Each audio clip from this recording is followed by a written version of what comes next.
Ibi bintu barabyibajije. Kayafa yitegereje igifungwa ye ngo ayifitiye ishyari n'iki? Ayifitiye ishyari n'iki? N'urwango rukomeye. Ngo umwuka w'Imana yagerageje kwemeza umutima wa Kayafa, kandi Kayafa nawe ngo yitegereza Yesu, yitegereza imico ye, yitegereza urukundo rwe, umutima we urakabakabwa. Ariko kimwe mu bintu byatumye Kayafa afata uyu mwanzuro nagisomye, namwe nimwongere mu cyumve. Ariko hashije akanya gato yakeresheje icyo gitekerezo cyari muri we. Muri ako kanya ijwi rye ryo gushinyagura ndetse ryuzuye ubwirasi ryarumvikanye ubwo yabwiraga Yesu gukora bimwe mu bitangaza yagageza ute yajyaga akora. Ejo nigeze mbwira abantu ndababwira nti kimwe mu bintu bigiye kurimbura isi, kimwe mu bintu bigiye kurangiza abatuye isi ni ikintu bita icyubahiro. Yari ari mu maboko y'ikiremwa cyiteguye kumucira urubanza rwo gupfa. Kimwe mu bintu byanteye ubwoba, Kayafa ngo amaze gukabakabwa yitegereje Yesu, asanga Yesu so gucira urubanza rwo gupfa. Ariko kimwe mu bintu byintangaje n'aya magambo somye aha ngaha, ngo ijwi ry'ubwirasi ryongeye kuza mu mutima we riramubwira ngo kora ibitangaza nk'uko wajya kugenza ute. Kuko amahirwe yari yahawe yari ari ku iherezo ryayo, nyamara izuba ry'imbabazi ryarengaga kuri Kayafa atazi ibyo ari byo. Hari abantu benshi imbabazi zijya zishiriraho bagenda bagakomeza kubaho mu isi nk'abantu, ariko byararangiye. Sawuli umwami wa mbere w'Abisiraheli, imbabazi zamushiriyeho, yimikirwamo Dawidi nk'umwami. Dawidi ajya gukora sitaje yuko kureba ubwami uko buyoborwa avuye mu ntama, akajya acurangira Sawuli. Nyamara Sawuli umwuka w'Imana yaramushizemo, ayobora imyaka 20 yose yitwa umwami w'Abisiraheli, nyamara Imana yari imitse undi mwami mu Isiraheli. Ibi bintu bikwiye kugutera ubwoba cyane. Yuda wari ufite impano zo gukiza indwara, Yuda wari ufite gahunda yo kubwiriza iteraniro rigafashwa, Yuda wari ufite impano nyinshi, ndetse abizera bo muri icyo gihe bariyemo n'intumwa ngo baramurebaga bakamugiramo icyizere ati Yesu aramutse adahari iri torero Yuda yariyobora akarigeza i Kanani. Ariko iki gihe Yuda izuba rye ry'imbabazi ryari ririmo rirenga, atazi ko ririmo rirenga. Ubu abantu bicaye muri aya materaniro bazi ko ari amateraniro asanzwe. Muzasome igitabo cy'intambara ikomeye mu cyigisho bita isuzuma rubanza, ngo imibura abantu bahawe, igihe bahawe, impano bahawe zizaba umushinja wabo ku munsi w'urubanza. Nta kimana itakoze, nta kitakoreye inyoko muntu. Turi hano ngo twige, abaririmbyi baremera bagahara ibyabo kugira ngo baze hano bige kandi bongere bigishe. Imana igahamagara ababwiriza bakaza aha ngaha kugira ngo abantu bige kandi nabo bigishwe. Haleluya. Ariko abantu bakabyirengagiza bakabigira ibikino. Kwiringira TV, ubutumwa bwiza kuri benshi, gukizwa kwa benshi.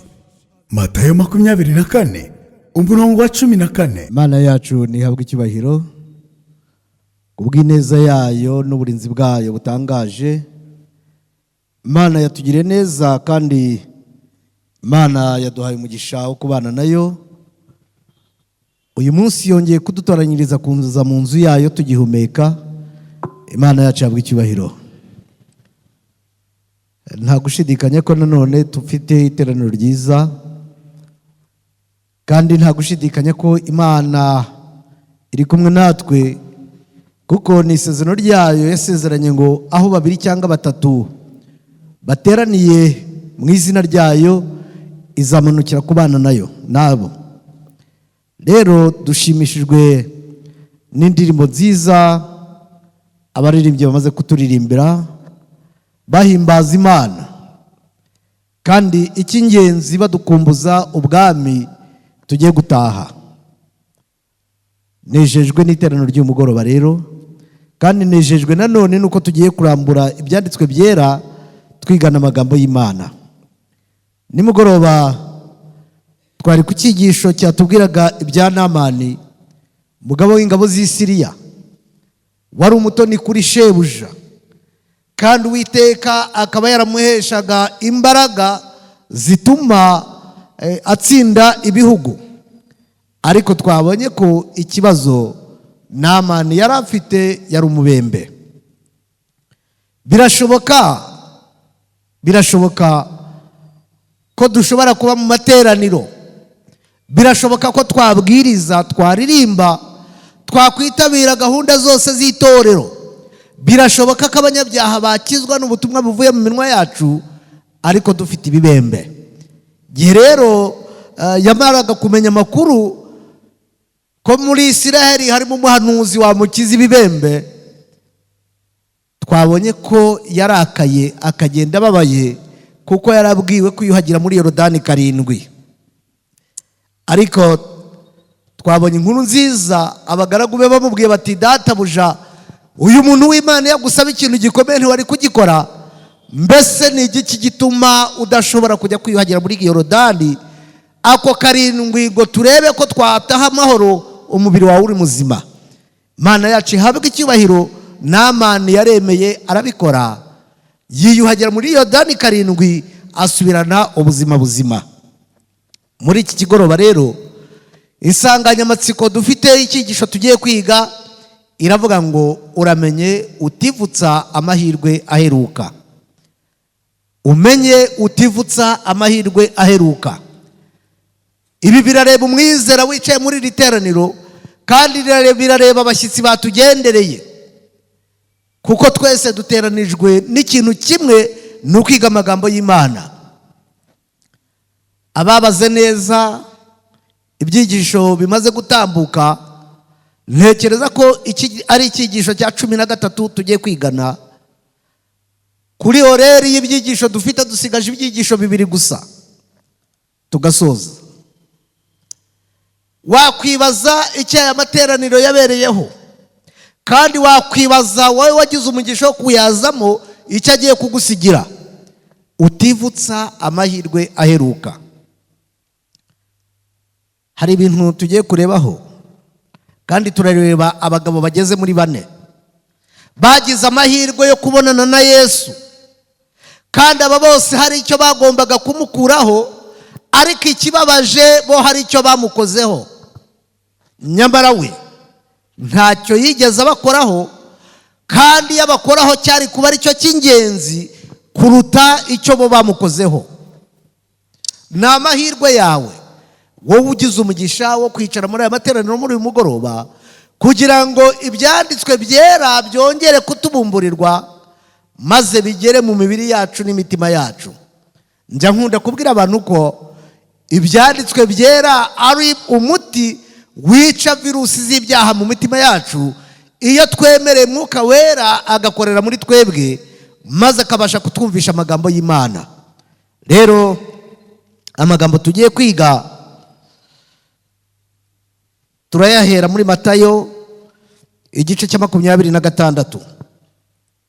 Matayo igice cya 26 niho tugiye kureba. Turasoma duhera umurongo wa 17 tugeze uwa 25. Ni Matayo igice cya 26 umurongo wa 17 kugeza uwa 25. Haranditse ngo, ku munsi wa mbere wo kurya imitsima idasembuwe, abigishwa begera Yesu baramubaza bati, urashaka ko dutunganyiriza he abariho turira ibya Pasika? Umurongo wa 18 arabasubiza ati, mujye mu murwa kwa Ntuza, mumubwire muti, umwigisha aravuze ngo, igihe cye kirenda kugera, ngo iwawe niho ari busangirire ibya Pasika n'abigishwa be. Umurongo wa 19 abigishwa bagenza uko Yesu yababwiye, baringaniza ibya Pasika. Bugorobye yicarana n'abigishwa 12 ngo basangire. Bakirya arababwira ati, ndababwira ukuri yuko umwe muri mwe ari bungambanire.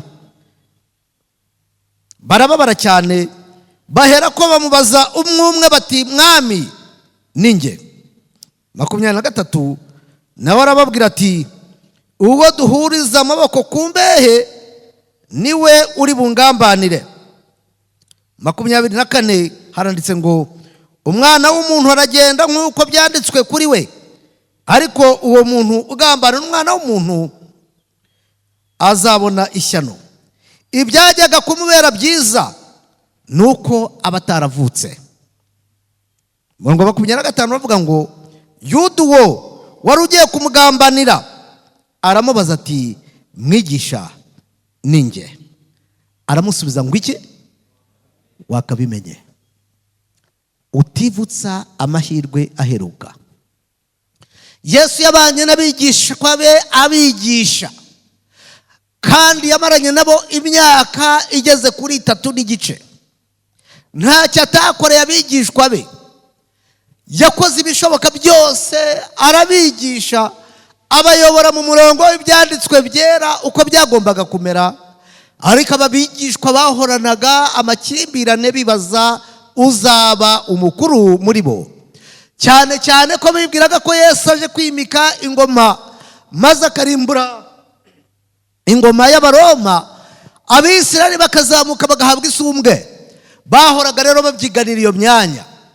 Ndashaka kubabwira ko igihe Yesu ari hafi gusoza umurimo we ngo ajye kubambwa igorogota, yitegereza ababigishwa asanga ibyo yababwiye byose nta kintu byigeze bikora mu mutima we, maze ategura icyigisho simusiga. Igihe yababwiraga rero ngo bajye mu kirorero gutunganya ibyo kurya, baragiye barategura. Ndimo gusoma igitabo cyitwa Wifuzwe byose, nasomyemo amagambo atangaje yanteye ubwoba. Maze baragenda barategura, bategura amabesani yo kozeregerezaho ibirenge, bategura ibitambaro, ariko babura ikintu kimwe cyagombaga gukorwa muri uwo muhango. Habuzemo umugaragu wo koza ibirenge. Baritegerezaga bose mu byicaro byabo, bagasanga buri wese n'umunyacyubahiro. Yesu wicaranye nabo abahangamo amaso, agenda areba buri wese asanga nta witeguye gukora uwo murimo. Soma amagambo akomeye ngo, maze Yesu aratambuka yegera ibesani, afata igitambaro aragikenyera. Amaze kugikenyera ahera ku birenge by'umwigishwa wa mbere arabyoza, ajya ku by'uwa kabiri arabyoza, ajya ku by'uwa gatatu arabyoza. Ageze ku mugabo witwa Petero nakunze kubabwira ibyo cyane. Petero wiyemeraga, kandi Petero wahubukaga, abwira Yesu amagambo akomeye ati, mwami njye ntabwo uri bunyoze, ntabwo bikwiye kunyoza. Yesu amubwira amagambo akomeye, aramubwira ati, ni ntakoza ibirenge, nta kintu mbapfana nawe. Maze Petero amubwira ati, rero niba ari uko bimeze, winyoza ibirenge gusa, ahubwo uturuke mu mutwe umanuke ahantu hose unyuhagira umubiri, ubone uherutse ibirenge. Maze Yesu amubwira amagambo ati, Petero, iyo umuntu yoza ibirenge aba atunganye. Mu Befeso handitse amagambo akomeye ngo, mukwese inkweto arizo butumwa bwiza bw'amahoro bubiteguza. Ibirenge rero byavugaga koza ibitekerezo, guhindurwa mushya. Maze Petero avuga amagambo akomeye ati, ntunyoze ibirenge, ahubwo unyuhagira umubiri ubone uheruka ibirenge. Ndashimira Imana ko Petero yabyemeye aramwoza. Ariko kimwe mu bintu byantangaje, Yesu umuziranenge kandi Yesu umukiza, uzi ko Yuda agiye kumugambanira, nawe aca bugufi yoza ibirenge bye. Nasomye amagambo akomeye ngo, igihe Yesu yozaga ibirenge bya Yuda yasubiye mu mibare arabara, asanga umuntu bibwiraga ko agiye kwimika ingoma ye, Abisirayeli bakagabana ubutware, bari baragiye bigabanya mu minisiteri, buri wese iyo yumva akeneye. Niyo mpamvu bahoranaga amakimbirane. Maze Yuda ako kanya afata umwanzuro, ariko umwanzuro utari mwiza. Afata umwanzuro ukomeye yuko guhera uwo mwanya, kubera ko Yesu akoze umurimo w'ubugaragu, iby'ubwami bitakimureba, afata umwanzuro wo kujya ku batambyi. Aragenda arababwira ati noneho ngewe rero nimunyibwirire murampa ngahe ngo mubashyikirize. Bibiliya iratubwira ngo bamugeneye ibice by'ifeza 30. Abantu bashobora kumva ari amafaranga makeya, ariko yari amafaranga menshi yagurwaga imbata ugereranyije n'uwo musore wari uri mu kigero cya Yesu. Maze Yuda bamugenera ibyo bice by'ifeza 30. Ndashaka kubabwira ibintu bikomeye. Yuda ngo yakoraga imibare, akareba agasanga niba Yesu yarahumuye impumyi, agasanga niba Yesu yarazuye abapfuye, niba Yesu yarahagurukije ibirema, Yesu agakora ibitangaza bikomeye, agahaza abantu 5,000. Avuga amagambo akomeye mu mutima, aribwira ati amafaranga y'aba banyagwa ngiye kuyarya, ntago bazashobora. Yesu azakora igitangaza abacemo, maze jyewe niyegukanira amafaranga. Uwo mubara wukora neza. Ariko kimwe mu bintu byatumye afata uwo mwanzuro nuko Yesu yarakoze umurimo w'umugaragu w'imbata, utari ukwiye kuba umuntu w'umutware. Ndagira ngo babwire abavandimwe inshuti z'Imana, uyu mugabo witwa Yuda amaze gufata iki cyemezo, amaze kugurisha Yesu, reka mbabwire, umutima wa Yuda yarawuzi neza. Nyamara Yuda uyu nguyu ntacyo atari yarakorewe. Yuda yari yarahawe impano zo gukiza indwara. Yuda yari afite ubuhanga bwo kwigisha. Iyi mpano Yesu yari yaramugabiye ngo iyo abigishwa bajyaga mu mibare bakareba uburyo bakora Yesu aramutse atabarimo, ba Petero na ba Yohana na ba Yakobo n'abandi bavugaga amagambo akomeye ngo Yuda aramutse Yesu atarahangaha, Yuda yayobora iri torero, kandi iri torero yabasha kuritwara rwose maze akarigeza i Kanani. Reka mbabwire abavandimwe inshuti z'Imana, Yuda yari yarahawe impano zo ku rwego rw'ikirenga.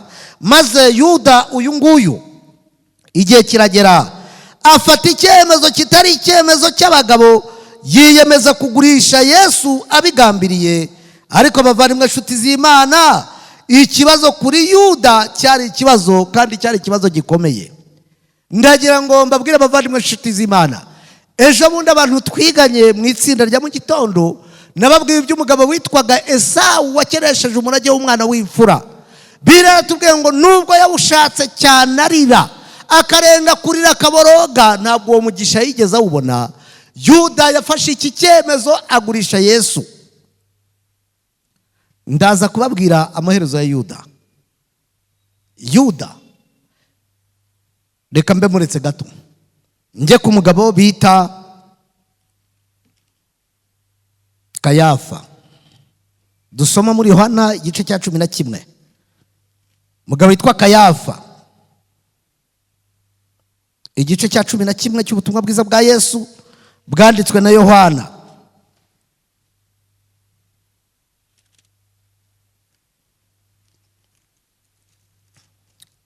Mbese muribuka igihe Yesu yajyaga kwa Mariya na Marita? Murabyibuka? Bagize ibyago, bapfushije musaza wabo. Musaza wabo yari amaze iminsi 4 mu gituro. Aba bakobwa bari bafite agahinda gakomeye kuko uyu muhungu yari ikinege. Bari imfubyi zitagira ababyeyi bombi, maze bababazwa no gusigarana abakobwa 2 gusa. Musaza wabo wagombaga kubagira umumaro yari yapfuye. Yesu akora igitangaza gikomeye, amuzura amaze iminsi 4. Mariya na Marita bari batanze ubuhamya, baravuga bati none aranuka kuko amaze iyi minsi 4. Wikwirirwa wirushya. Ariko Yesu mu ijwi ry'ubumana ategeka igituro, arahamagara ati Lazaro sohoka. Maze Lazaro asohoka azingazingiwe mu myenda bamuhambiriyemo. Maze avuga amagambo akomeye, aravuga ngo mumuhambure mumureke agende. Iyi nkuru yaragiye igera mu batambyi, igera mu bafarisayo, igera mu banditsi. Reka mbabwire bavandimwe inshuti z'Imana, inyigisho z'abafarisayo n'inyigisho z'abasadukayo zari zikamye rwose, kuko abantu bose bari bamaze kubona ko Yesu ari umwami. Abantu bose bari bagiye gufata icyemezo cyo kumukurikira. Maze bavandimwe inshuti z'Imana, wako kanya aba bantu bahita bateranya urukiko rukomeye rwitwa Sanhedrin. Urukiko rwari ruyoboye inama nkuru y'Abayahudi, maze bararuteranya, baruteranyije ku mpamvu imwe. Nshaka kubabwira, dusoma ku murongo wa 45 handitse ngo, nuko benshi bo mu Yuda bari baje kwa Mariya, babonye icyo akoze baramwizera. Ariko abandi muri bo bajya ku bafarisayo barababwira bati, bababwira ibyo Yesu yakoze. 47 abatambyi bakuru n'abafarisayo bateranya urukiko, barabazanya bati, tugire dute? Uwo muntu arakora ibimenyetso byinshi,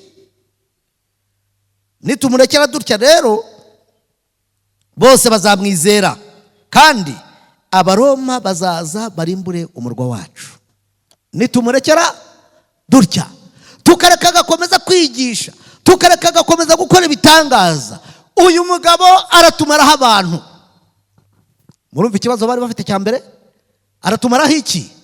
Mu magambo make, turabura abayoboke. Nyamara Yesu yari yarahanuwe mu butumwa bwiza. Muri za Zaburi hari amagambo avuga ngo, ibuye abubatsi banze niryo ryagombaga guhinduka irikomeza imfuruka. Yesu uyu nguyu niwe ibyanditswe n'ubuhanuzi bwose byavugaga. Yesu uyu nguyu niwe wari umucunguzi uhereye mu itangiriro, kandi Yesu uyu nguyu niwe wagombaga kuza akamaraho imirimo ya Satani. Yesu niwe wagombaga gusubiza abantu ubutungane. Maze aba bagabo amaze gukora iki gitangaza, icyabateranyije muri uru rukiko cyari ku ngingo imwe yo kureba uko bagenza Yesu. Mbese wowe muri iki kigoroba ndashaka kukubaza ikibazo, uze kureba niba uteraniye ahangaha kugira ngo urebe niba wakwakira Kristo nk'umwami n'umukiza w'ubugingo bwawe. Uze kandi kureba niba ushobora kumuhakana. Aya ni amahirwe aheruka.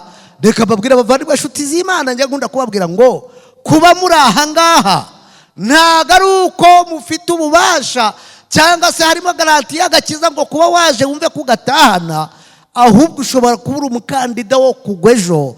Utaba uva mu byizerwa, ushobora kubura umukandida w'urupfu, kuko burya abantu turarugendana. Abo twari kumwe ejo bundi nababwiye ukuntu ninywereye amazi maze gufata amafunguro y'umugoroba. Naherutse ibyo ngibyo, nagiye kwibona nibona ndi sehashika mu myanya mutoya, nari maze kugera muri koma. Ahari nawe birashoboka ko ukwiye gufata icyemezo cy'ubugingo bwawe bikitwa none. Imana yaratabaye inkura mu rupfu, ariko se we byakugendekera gute muri aka kanya utegura Imana ubugingo bwawe? Ahari ko Satani ashobora kuba bugera amajanja mu buryo utazi. Abayuda bateranya urukiko, bibaza ikintu kimwe bati, tumugenze dute? Nitumuremere cya gutya abantu bose bazamwizera, tuzasigara ubusa, none turabigenza gute? Ikindi kibazo cya kabiri, Abaroma bazaza barimbura umurwa wacu. Byagenze bite? Umurongo ukurikiyeho wa 49, ariko umwe wo muri bo witwaga Kayafa, kandi wari umutambyi mukuru muri uwo mwaka, arababwira ati, ntacyo muzi. Kayafa, umutambyi mukuru wari uyoboye uwo mwaka, uyoboye ubwoko bw'Abayuda mu myizerere, arahaguruka afata ijambo, arababwira ati, mwebwe ntacyo muzi. Ubundi inyandiko ivuga iki?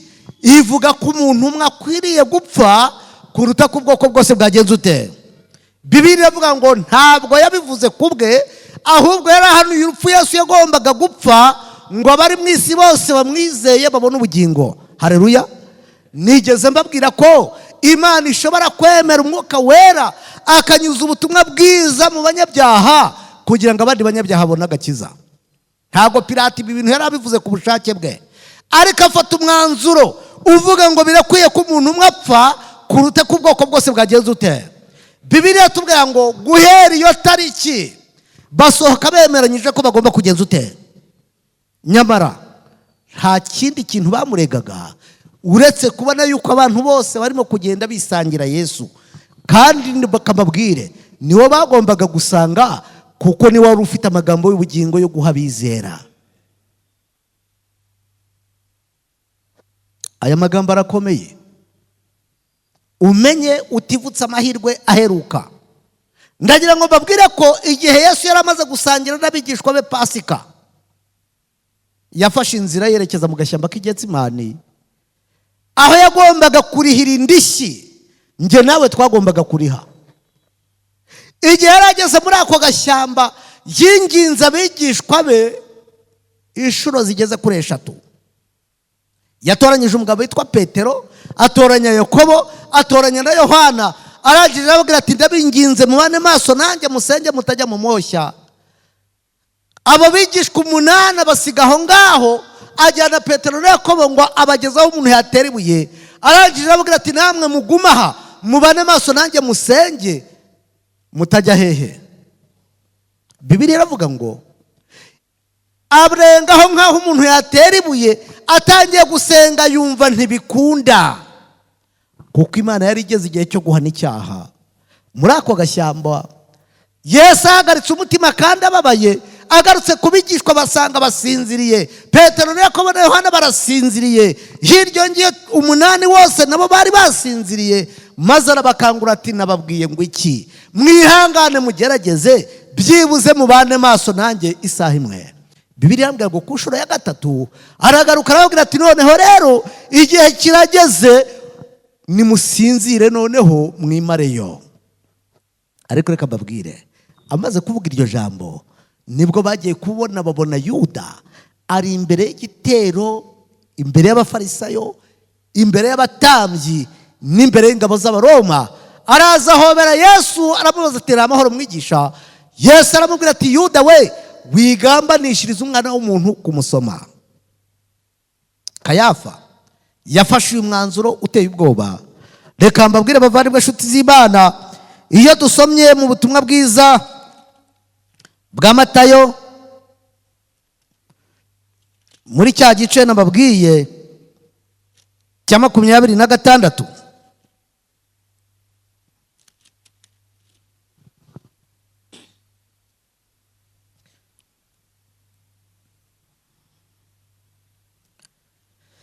ku murongo wa 57 murasanga ngo abatambyi bacira Yesu urubanza rwo gupfa. Ndimo gusoma iki gice, mbere yuko bamujyana mu rukiko rw'Abaroma babanje kumukatisha, bamujyana ku mukuru witwa Ana.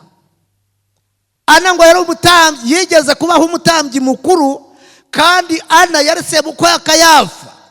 Maze uyu mugabo witwa Ana mu gitabo cy'ubifuzwe byose baravuze ngo yari umuntu ubasha kugutega imitego akagutsindisha urubanza utagombaga gutsindwa. Aba bayuda bari bamufitemo icyizere, baravuga bati nitumushyikiriza Yesu byajya bikunde aramutsindisha, natwe tubona aho duhera tumurega mu rukiko rw'Abaroma.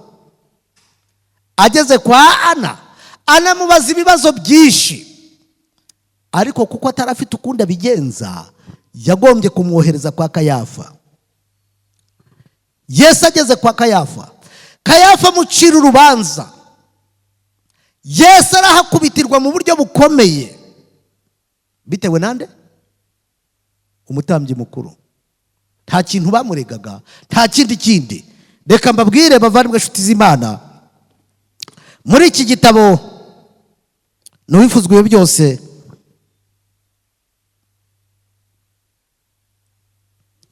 ndashaka kubabwiramo amagambo akomeye. Paje 455,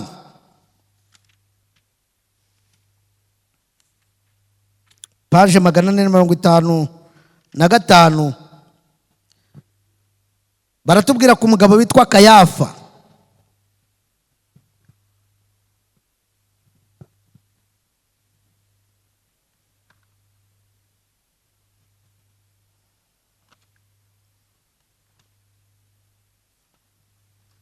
Kayafa uyu nguyu yaciriye Yesu urubanza mu buryo bukomeye kandi buteye ubwoba.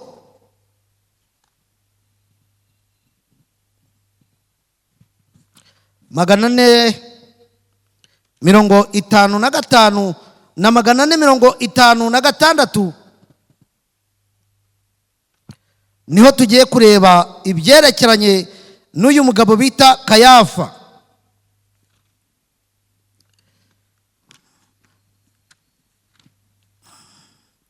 Mwihangane, ahubwo ni magana ane mirongo irindwi na gatatu,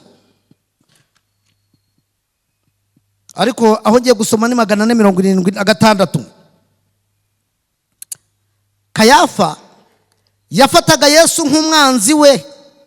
Umutambyi mukuru yari yaratewe ishyari cyane no kubona abantu bafite inyota yo kumva umukiza, ndetse bigaragara ko biteguye kwemera inyigisho ze. Ariko noneho ubwo Kayafa yitegerezaga iyo mfungwa ye, yumvise muri we anejejwe n'imyitwarire ndetse n'icyubahiro Yesu yari afite. Yumvise yemejwe ko uwo muntu ari uwo mu muryango w'Imana. Ariko hashize akanya yakeresheje icyo gitekerezo cyari muri we. Muri ako kanya ijwi rye ryo gushinyagura ndetse ryuzuye ubwirasi ryumvikanye ubwo yabwiraga Yesu gukora bimwe mu bitangaza bye aho imbere yabo. Nyamara ayo magambo ye yageraga kuri Yesu agasa n'aho atayumvise. Abafarisayo aho bageranyije imyitwarire yuzuye ibihutsi ndetse n'uburyarya ya Ana na Kayafa n'imyitwarire Yesu irangwa n'ituze ndetse n'icyubahiro cyinshi, yemwe no mu bicayeho bari bafitiye urwango Yesu, batangiye kwibaza bati, mbese uyu muntu ugerageza gukoreshwa n'Imana koko azacirwa urubanza rwo kwicwa nk'aho ari ruharwa? Ibi bintu barabyibajije. Kayafa yitegereje iyi mfungwa ye ngo ayifitiye ishyari n'iki? Ayifitiye ishyari n'iki? N'urwango rukomeye. Ngo umwuka w'Imana yagerageje kwemeza umutima wa Kayafa, kandi Kayafa nawe ngo yitegereza Yesu, yitegereza imico ye, yitegereza urukundo rwe, umutima we urakabakabwa. Ariko kimwe mu bintu byatumye Kayafa afata uyu mwanzuro nagisomye, namwe nimwongere mu cyumve. Ariko hashije akanya gato yakeresheje icyo gitekerezo cyari muri we. Muri ako kanya ijwi rye ryo gushinyagura ndetse ryuzuye ubwirasi ryarumvikanye ubwo yabwiraga Yesu gukora bimwe mu bitangaza yajyaga akora. Ejo nigeze mbwira abantu ndababwira nti, kimwe mu bintu bigiye kurimbura isi, kimwe mu bintu bigiye kurangiza abatuye isi, ni ikintu bita icyubahiro. Icyubahiro kirarikora. Kayafa umutambyi mukuru yarimo kureba Yesu nk'imfungwa wari wararemye ijuru n'isi n'inyanja, yari ari mu maboko y'ikiremwa cyiteguye kumucira urubanza rwo gupfa. Kimwe mu bintu byanteye ubwoba, Kayafa ngo amaze gukabakabwa yitegereje Yesu, asanga Yesu si uwo gucira urubanza rwo gupfa. Ariko kimwe mu bintu byintangaje ni aya magambo asomye aha ngaha, ngo ijwi ry'ubwirasi ryongeye kuza mu mutima we riramubwira ngo kora ibitangaza nk'uko wajya ugenza ute. Kayafa yari ari ku iherezo ryo gukingirwa urugi rw'imbabazi, kuko amahirwe yari yahawe yari ari ku iherezo ryayo. Nyamara izuba ry'imbabazi ryarengaga kuri Kayafa atazi ibyo ari byo. Hari abantu benshi imbabazi zijya zishiriraho bagenda bagakomeza kubaho mu isi nk'abantu, ariko byararangiye. Sawuli umwami wa mbere w'Abisiraheli, imbabazi zamushiriyeho, yimikirwamo Dawidi nk'umwami. Dawidi ajya gukora sitaje yuko kureba ubwami uko buyoborwa avuye mu ntama, akajya acurangira Sawuli. Nyamara Sawuli umwuka w'Imana yaramushizemo, ayobora imyaka 20 yose yitwa umwami w'Abisiraheli, nyamara Imana yari imitse undi mwami mu Isiraheli. Ibi bikwiye kugutera ubwoba cyane, ukibaza twebwe dusoreho n'imperuka y'ibihe, mbese imitima yacu ihamanya n'umwuka wera koko turi abana b'Imana? Muvandimwe nshuti y'Imana, ugerageze uhendahenda umutima wawe bikitwa none. Narindi basoma amagambo hariya ngo igihe Yesu yozaga ibirenge bya Yuda, Yuda arimo gutekereza ko Yesu arimo gukora umurimo w'ububata. Ntago Yuda yari ataragera aho urugi rw'imbabazi rwe rukingirwa. Yagerageje gukomeza gutanga ibimenyetso. Igihe Yesu yabwiraga abigishwa ngo kandi umwe muri mwe ari bungambanire, abigishwa bose uhereye kuri Petero bazaga babaza Yesu ngo bafite agahinda, atariko Yesu, koko ni njyewe?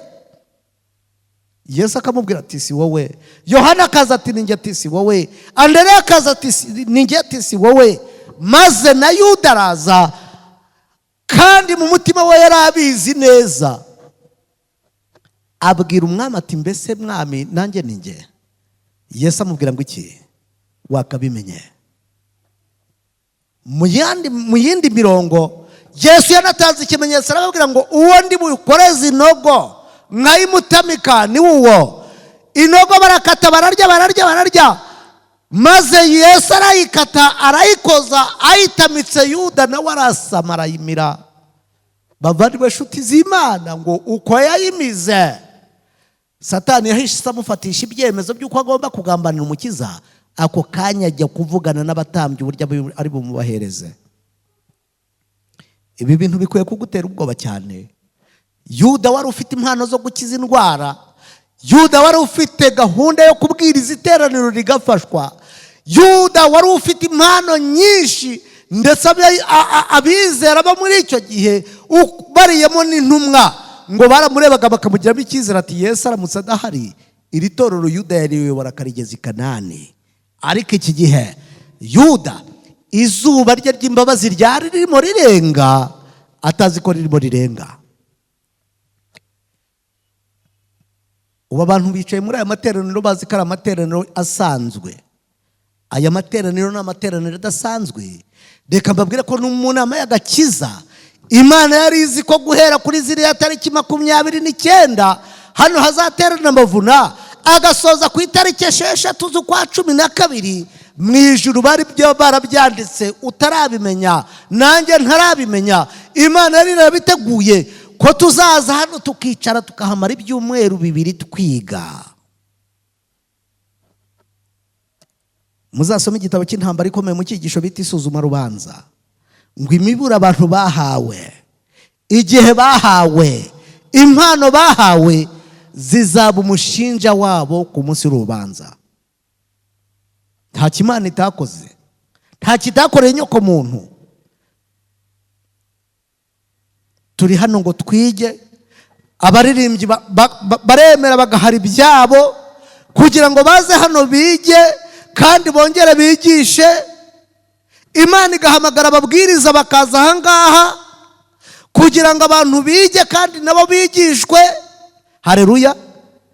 Ariko abantu bakabyirengagiza bakabigira ibikino. Utivutsa amahirwe aheruka. Uyu ni Kayafa. Ngiye kubabwira undi witwa Pilato. Muri Matayo 27 turasoma umurongo wa 11.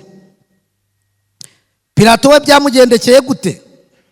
Ubwo Yesu yarahagaze imbere y'umutegeka, umutegeka aramubaza ati niwe mwami w'Abayuda? Yesu aramusubiza ati wakabimenye. Abatambyi bakuru n'abakuru baramurega, ariko ntiyagira icyo yireguza na hato. Umurongo wa 13. Maze Pilato aramubaza ati ntabwo wumvise ko bagushinje byinshi? Ariko ntiyamusubiza ijambo na rimwe, bituma umutegeka yumirwa cyane. Ni kuki Yesu yihoreye Pilato? Ndagira ngo mpuguke tugendanye. Kuki Yesu yihoreye Pilato? Abayuda baraje baramurega, bamurega byinshi, barongera baramurega. Maze Pilato amubwiye ngo yishinjure, Yesu araceceka. nasomye amagambo akomeye ngo igihe Yesu yahingukaga mu rugo kwa Pilato, aho yagombaga gucira imanza, hari mu gitondo kare kare, ngo baramuzindukanye kugira ngo abantu baje mu minsi mikuru ya Pasika bataza kubaza ibya Yesu bakamenya ibyo ari byo, bikaza gutuma Yesu nawe yitangaho ubusobanuro, maze urubanza rwabo rukaza kuzamo abagabo, bituma bamuzindukana kare kare. Ngo igihe Pilato yitegerezaga Yesu, kimwe mu bintu byamutangaje, ngo yaratandukanye n'izindi mbohe zigeze zimunyura imbere. Iyi mbohe yayibonyemo amahoro atangaje, kandi iyi mbohe yagaragazaga ibimenyetso by'uko ari intungane. Maze abayuda bamurega ibintu byinshi. Pilato amuhaye akanya ngo yisobanure, Yesu araceceka. Byatewe n'iki? Pilato ngo yari yagiye yumva ibintu byinshi kuri Yesu, raporo zamugeragaho nk'umuntu uhagarariye Abaroma, kandi yagerageje nawe kwikorera iperereza, agasanga Yesu nta hantu arimo kubangamira ubwami bw'Abaroma. Kimwe mu bintu bamuregaga, bavugaga ko Yesu agandisha abantu ngo ntatange umusoro w'Abaroma. Ariko nimumwibyibuke, igihe abafarisayo bamuzaniraga iki kigeragezo, yarababwiye ati nimumpereze igiceri. Bakimuhaye arababaza ati mbese iyi foto iriho ni iyande? Baragira baramubwira ati ni umwami w'abami witwa Kayizari. Arangije ababwira amagambo akomeye ati rero ati ibya Kayizari nimugende mu bihe Kayizari, n'iby'Imana mu bihe nde. Aya magambo yari yarayavuze, kandi Pilato aya magambo yari yarayumvise neza. Ngo igihe rero bamuzaniraga iyi mbohe, ayitegereje asanga ni imbohe idasanzwe.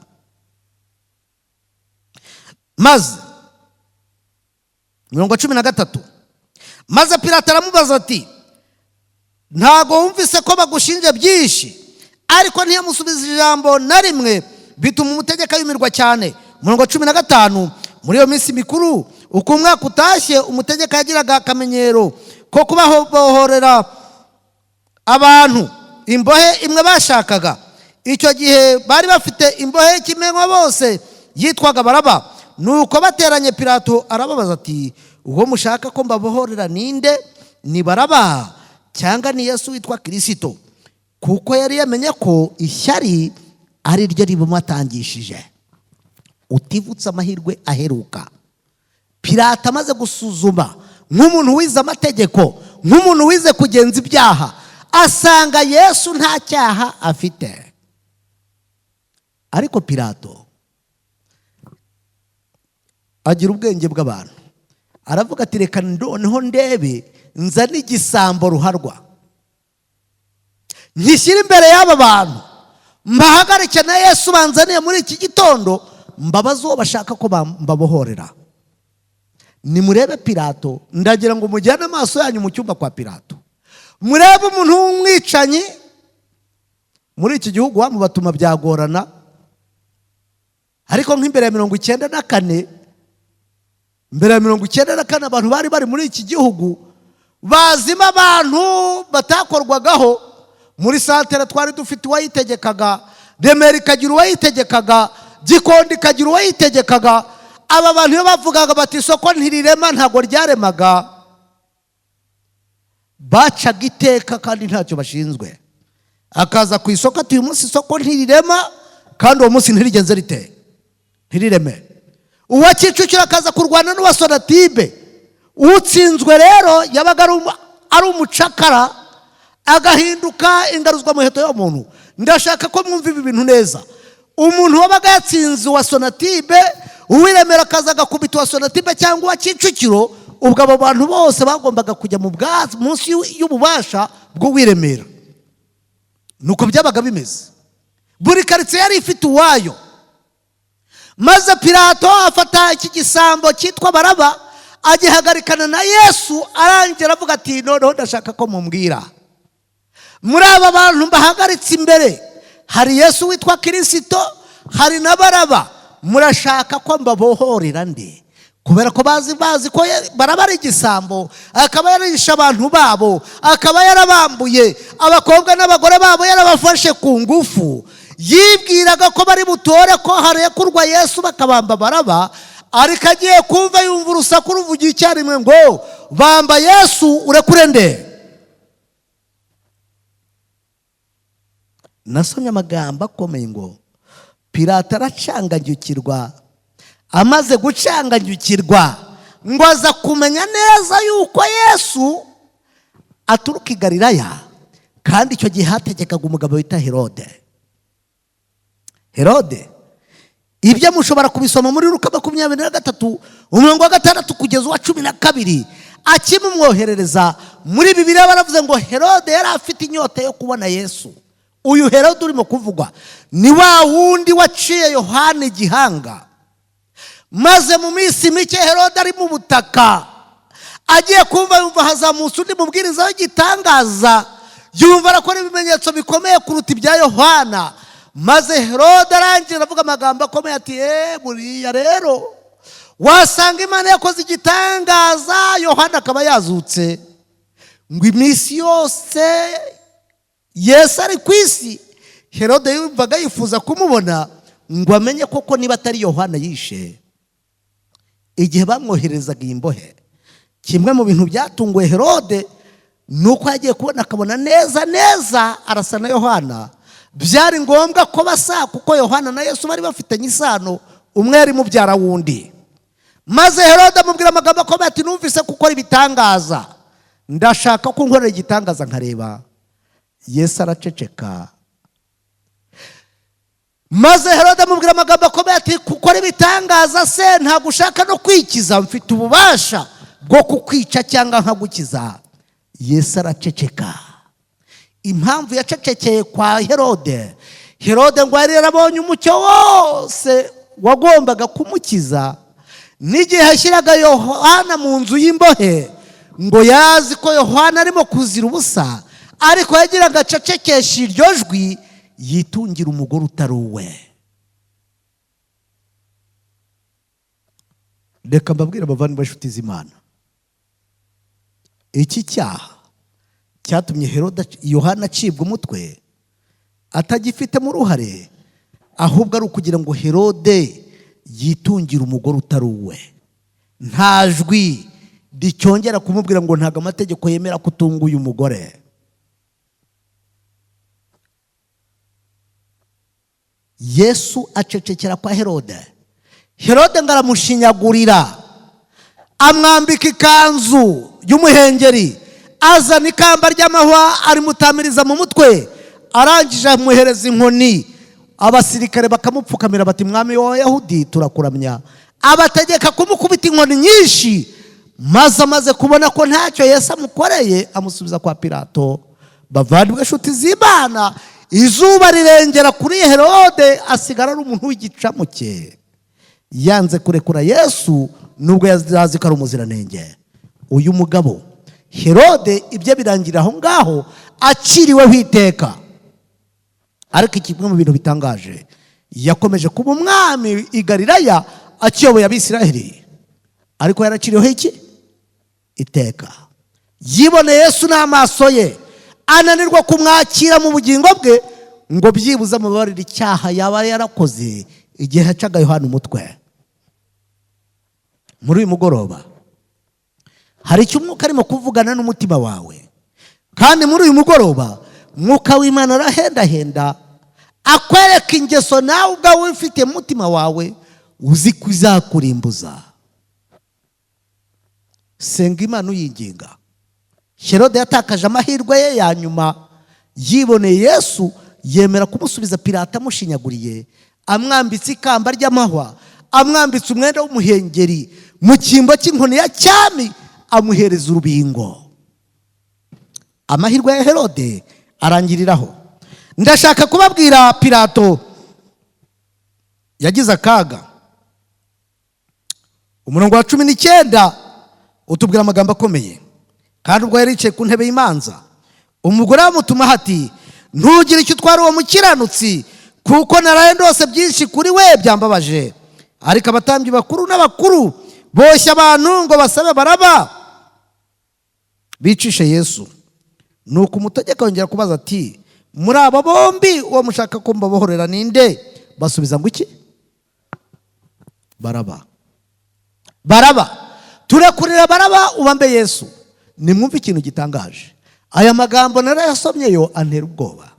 Ubwo yari yicaye ku ntebe y'ibanza, umudamu we muri iryo joro yararose, marayika w'Umwami Imana aramugenderera, amwereka Yesu avukira mu muvure w'i Betelehemu, amwereka Yesu yigisha, amwereka akora ibitangaza, amwereka ari mu gashyamba k'Igetsimani asengera ibyaha by'inyoko muntu, maze amwereka acirwa urubanza, amwerekwa kwa Ana, amwereka kwa Kayafa, amwerekwa kwa Pilato, amwereka Pilato amwohereza kwa Herode, Herode amugarura Pilato, maze arangije amwereka Pilato amucira urubanza rwo gupfa, amwereka ashyizwe mu mva ya Yosefu barakinga, amwereka kwa mbere bisi 7 azuka, aleluya.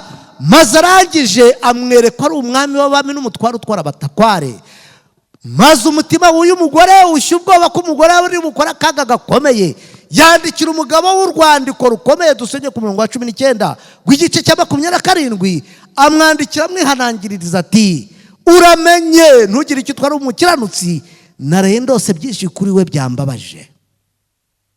Pilato amaze kubona urwandiko yongera guhendahenda abantu, arababaza ati, muri abo bantu bo mushaka ko mbahorera ninde? Basakuriza icyarimwe baravuga bati, Yesu Kristo bari ugenza ute ubamba. 27 Petero abasubiza ati, Yesu witwa Kristo wese mugirente. Bose basakuriza icyarimwe bati, nabambwe. Nawe arabasubiza ati, kuki yakoze cyaha ki? Ariko barushaho gusakuza cyane bati, nabambwe. Nuko Pilato abonye ko arishywa n'ubusa, niko umurongo wa 28 utubwiye ngo ahamagaza amazi ngo akarabe, avuga amagambo akomeye ati, ngewe kubw'uyu mukiranutsi nta cyaha kindiho, birabubwa ibyanyu. Abayuda basakuriza icyarimwe n'abatambyi babo bati, ibyaha byacu twebwe, wowe Pilato icyo cyaha ntikikubarweho, ahubwo kibarwe kuri twebwe n'abana bacu. Reka mbabwire bavandimwe inshuti z'Imana, kimwe mu bintu biteye ubwoba, Pilato yabuze amahirwe yabonye ibuzi. Pilato yabuze amahirwe. Nasomye amagambo akomeye ngo igihe yabazaga Yesu akamwihorera, ngo umwuka wera yari mu mutima wa Pilato nk'uko umuntu ahindura impapuro z'igitabo, arimo atereta umutima amuhendahendera kwakira agakiza akabonerwa muri Kristo. Ariko Pilato agaca amazi, yemera gukarabira imbere ya rubanda ngo amaraso y'umuntu ntambeho, rubanda rutazatubarwaho twe n'abana bacu.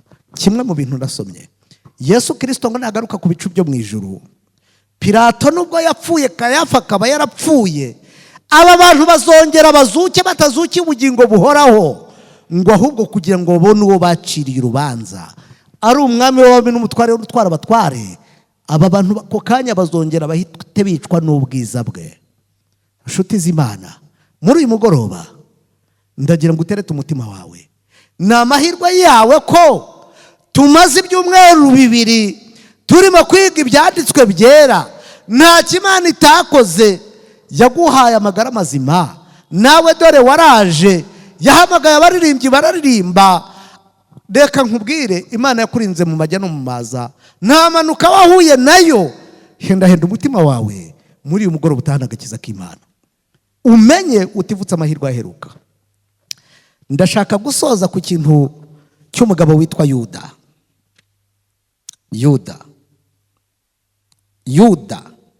Byamugendekeye bite?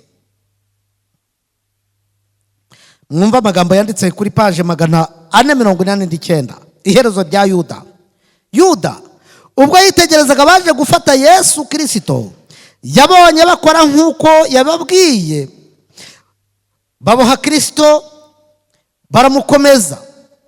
Yaguye mu kantu ubwo yabonaga Yesu yemeye ko bamuboha bakamutwara.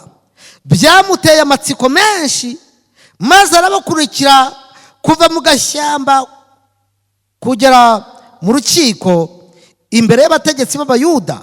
Buri kanya yaramuhanze amaso, yiteguye ko ari buhinyuze abanzi be, yiyerekana nk'umwana w'Imana, kandi agahindura ubusa imbaraga nyinshi n'imigambi by'abanzi be. Ariko uko igihe cyahitaga Yesu yakomeze kwemera ko bamutuka kandi bakamushinyagurira, maze ubwoba bwinshi bufata Yuda kuko yabonaga ko yagurishije umwami we akaba agiye kwicwa. Ubwo urubanza rero rwari hafi kurangira, Yuda ntiyaragishoboye kwihanganira uburibwe bwakomokaga ku mutima wamuciraga urubanza. Humvikanye ijwi ryuzuye ikiniga rirangurura aho mu rukiko, ijwi ryakanze abantu bose bari aho ngaho, agira ati, uwo muntu ni umwere, nyamuneka Kayafa nimumurekure. Iryo jwi ryarumvikanye, ariko reka mbabwire kimwe mu bintu bitangaje. Iri jwi nubwo ryari ryinshi cyane, rikaba ijwi ryuzuye imbaraga, Kayafa n'abatambyi bakuru bari bamaze kumugura, babwiye Yuda bati, Yuda we, icyo twashakaga twakibonye, biraba ibyawe. Yuda yakomeje gukurikirana uko urubanza rugenda, birangira yumvise isomwa ry'urubanza ko Yesu aciriwe urubanza rwo gupfa kandi agomba kubambwa ku musaraba. Reka mbabwire, iki giti barakizanye umugogo uremereye, bawushyira ku rutugu bya Yesu, arawikorera. Yuda arawureba, areba uburyo bamushoreye, bamukubita ibiboko bamushoreye muri izo nzira z'impatanwa, abantu benshi bamubyiga, abamucira amacandwe, abamukubitera za sentiri. Yuda arabyitegereza, ngo uburibwe bwari mu mutima we bumutera kunanirwa kwihangana. Iyo mbaga y'abantu yayiciyeho, maze Yuda arirukanka, aragenda asanga igiti cy'inganzamarumbo. Ako kanya arurira amanika umugozi, Yuda ashyiramo ijosi, Yuda ariyahura. Maze Yuda, nasomye iherezo rye ntintera ubwoba, ngo uyu mugozi ntago wamushoboye, ahubwo uyu mugozi waracitse kubera ibiro byinshi Yuda yari afite. Arahanuka yikubita hasi, intumbi irasandara, amara arasohoka, imbwa zitangira kuyakurura ziyarya. Ibyamwanditseho byari byarahanuwe kuzagambanira Yesu birasohora, ngo umugambanira azabona ishyano.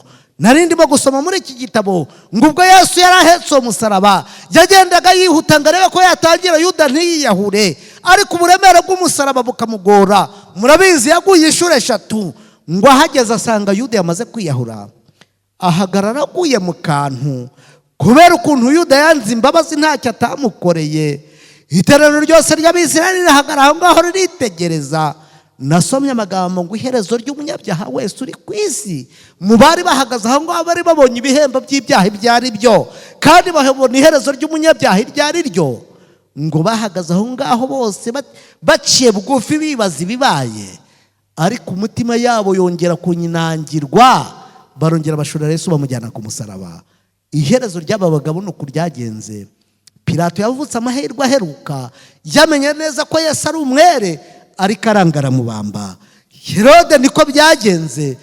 Yuda yakeresheje imbabazi, nubwo yari yarakorewe ibitangaza byinshi, ariko yagurishije umukiza bishaka. Bavandimwe inshuti z'Imana, reka mbabwire ko aba bagabo uhereye kuri Kayafa ukageza kuri Yuda ukamanuka kuri Pilato ndetse na Herode, ni abantu Bibiliya ivuga neza basuzuguye agakiza babireba. Umenye uyu munsi utibutse amahirwe aheruka. Birashoboka ko waba warumvise ibyigisho uko ari 13.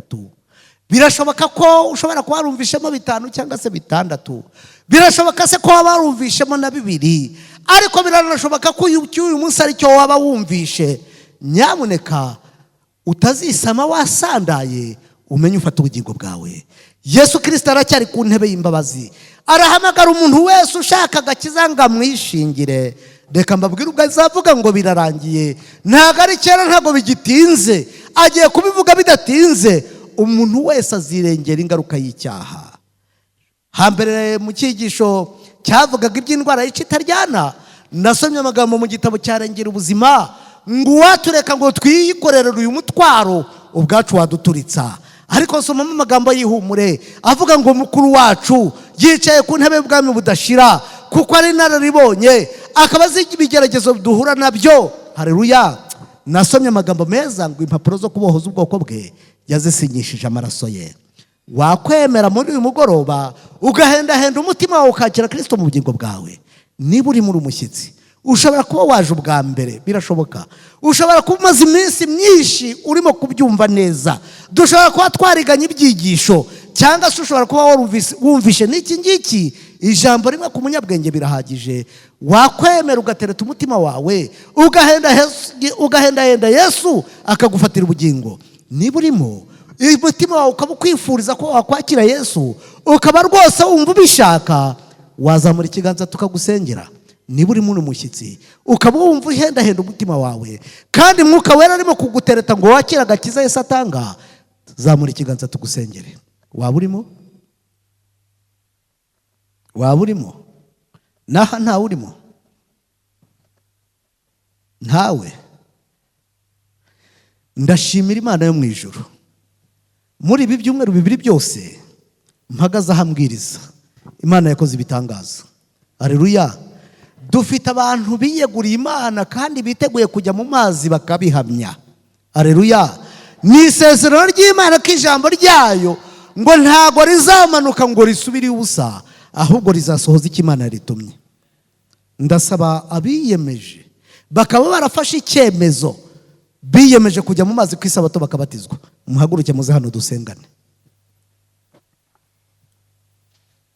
Imana Data wa twese udukunda uri mu ijuru, izina ryawe nirihimbazwe. Tugushimiye kuri Imana yera kandi uri Imana ikomeye. Tugushimiye ko Mana ikomeye wakunze ko ijambo ryawe muri uyu mugoroba rivugwa, ushyirwe hejuru kuko bikwiriye. Dore rero imbere yawe dupfukamanye n'abana bawe, abahungu n'abakobwa bawe, bemeye ijambo ry'Imana, bitabye umuhamagaro, bemeye ijwi rya Mwuka Wera, kandi bahamije imbere yawe n'imbere y'iteraniro ry'abahamya bangana uku nguku ko bagiye kujya mu mazi bakabatizwa. Ubabatirisha Umwuka Wera. Mwuka Wera abe mu bugingo bwabo, ababera umuyobozi Data Wera.